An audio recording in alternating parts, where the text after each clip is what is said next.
국민의힘은 신사대학과 4대 부적격 비리에 대해 사면 복권되더라도 공천을 원천 배제한다. 이렇게 밝힌 바 있습니다.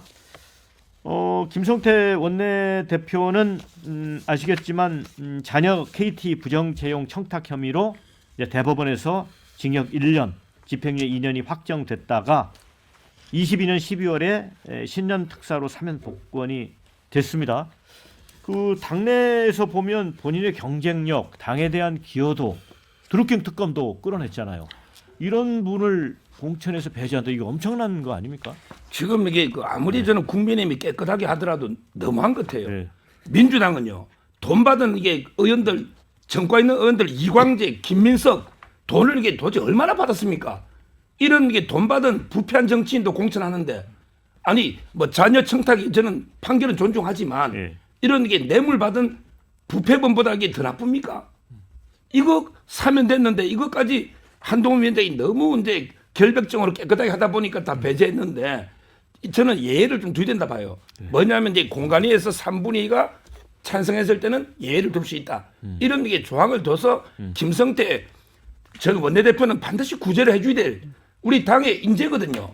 강서을에 그만한 경쟁력이 있는 사람 진성준 의원하고 붙는단 말이에요. 예. 거기가 강서 가벌병 중에 유일하게 해볼 만한 이런 지역 아닙니까? 여기에 배제해버리면 이게 이기는 공천이 되느냐? 너무 이게 깨끗한 결백정에서 예의가 없이 그대로 적용하다 보니까 그럼 사면 복권을 왜 합니까? 이게 저는 김성태는 좀 상당히 억울하다 봐요. 그러니까 한동훈 비대위원장이 그 공천 기준으로 두 가지를 얘기했잖아요. 수긍 가는 공천, 이기는 공천. 그런데 어찌 보면 이기는 공천에서는 좀 멀어진 것 같은데. 그렇죠. 김성태 전 의원 같은 경우에는 사실 뭐 저희들하고 방송도 많이 하고 그리고 그 제가 강서구청장 그 보궐선거 패배하고 나서 사실은 제가 이제 현장 취재를 그때 했었는데 아무도 없었어요. 인터뷰하러 갈 수가. 예, 그런데 그때 그 당협 사무실에 불을 켜놓고 지키고 있었던 분이 있었으니 그분이 바로 김성태 전 의원이었거든요. 그래서 사실은 인터뷰하고 싶지 않잖아요. 선거도 졌고 그리고 아무도 다 선거 말 안 한다고 그러는 상황에, 그러니까 저는 어쨌든 그 범죄 혐의 뭐 뇌물죄로 판결 받은 것을 문제 삼아서 공천 안 주겠다라고 판단을 한 건데.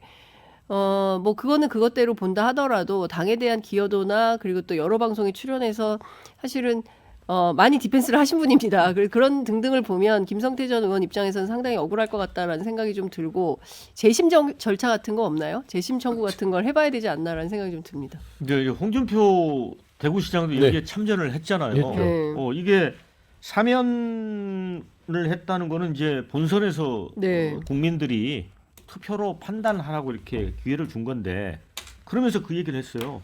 정치판에 부패로 단죄된 정치인들도 있지만 정치보복으로 억울한 누명을 쓴 경우도 있다. 그러니까 무슨 저는 뜻일까요? 홍준표 시장 말이 맞을 수도 있는데, 한동훈 비대위원장이 강서에서 한번 뛰었잖아요. 예. 김태우라는 그 후보를 내서 예.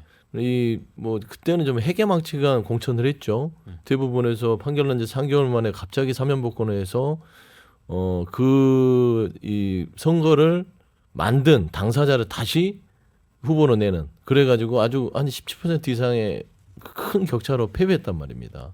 저는 그런 면에서 아마 이런 4대 기준을 엄격하게 세운 것 같은데, 저는 좀 김성태 전 의원에 대해서 뭐 평가하기는 그렇지만, 기본적으로 정치인들이 자기 역할이 끝나면 그게 본인의 운이 다 있다고 봐야 된다고 생각해요. 그래서 뭐 재심 신청을 한다든지 뭐 여러 가지 뭐 구제 방법이 있을지는 모르겠으나, 뭐 국민의힘이 지금 이렇게 김성태 의원이나 나머지 뭐 저는 누구였죠?